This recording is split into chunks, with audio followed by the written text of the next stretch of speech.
آپ نے مکے میں 13 سال گزارے, بہت محنت کی کہ کچھ بات سمجھ آ جائے. بات سمجھ نہیں آئی, لوگ بھی زیادہ نہیں آ رہے, بہت غریب لوگ تھے آپ صلی اللہ علیہ وسلم کے ساتھ. بڑے بڑے سرداروں میں سے ایک حمزہ تھے, ایک آپ کے عمر بن خطاب تھے, ابو بکر تھے, یہ بڑے لوگ.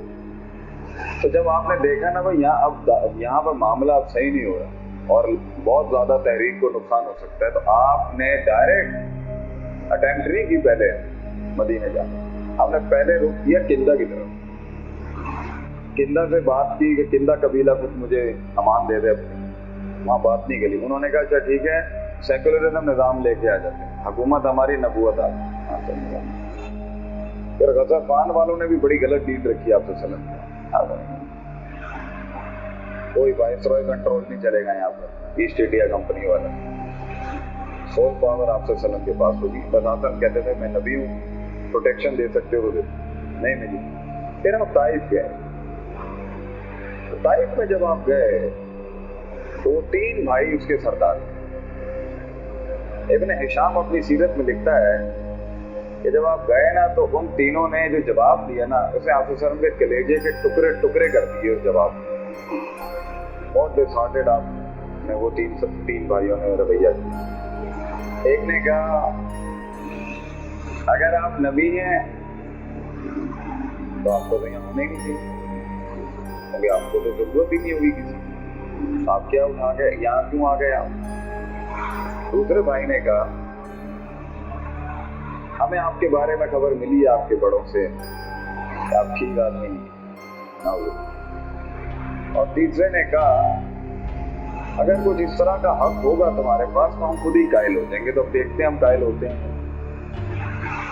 آپ وسلم کو بہت دھچکا لگا ان کی بات کا کہ یار میں قریش کا ہوں, جدید پوچھتی میرا خاندان ایک سلسلہ ہے, میں نے آج تک جھوٹ نہیں بولا, تم نے میری امامت کی مطلب. آپ جب واپس جا رہے تھے نا تو تینوں بھائیوں نے ایک پورا اسکواڈ تیار کیا, بچوں کا اور کچھ بدماشوں کا, اور کنکریاں ہاتھ میں دے کے گئے ذرا ایسا سبق سکھا کے باہر بھیجنا کہ دوبارہ رخ نہ کرے.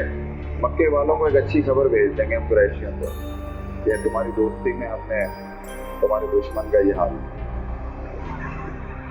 کہتے ہیں آپ وسلم سر بچا بچا کے بچے مار رہے تھے کنکریاں آپ سے, اور بدماش فائر کیا گنڈے, پتھر مارتا, پیٹ میں مارتا, ناک پہ مارتا, کندھوں پہ پتھر مارتا. ایک ایسی کنپٹی پہ آیا وہ پورا فوارا ہی نکل گیا.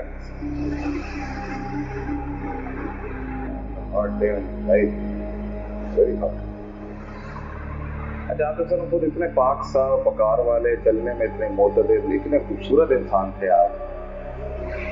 خونم خون جسم, جو پورا کپڑا پیر خونم خون ہوا, تو آپ کی نا تھوڑا سا بلڈ پریشر بھی تو آگے پیچھے ہوا ہوگا نا, خون نکلا ہوگا.